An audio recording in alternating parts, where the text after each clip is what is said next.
Nandito tayo ngayon sa ilalim ng Magallanes flyover going to Pasay southbound.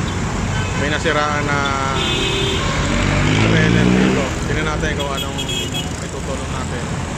Ito, tingnan natin kung anong nasira yata nito ay itong gulong sa likod ng tractor head. Nabali ang stud.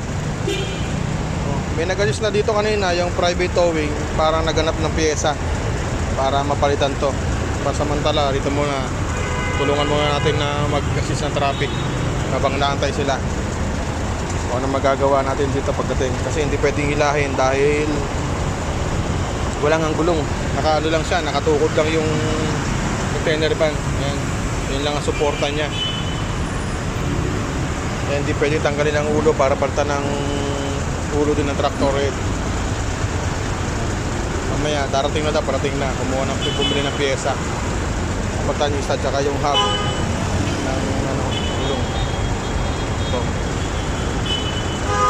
assist tayo at medyo traffic na dito. Magana naman siya, gulong lang ang diferensya niya, kaya papalitan lang yung mga nasira. Yan.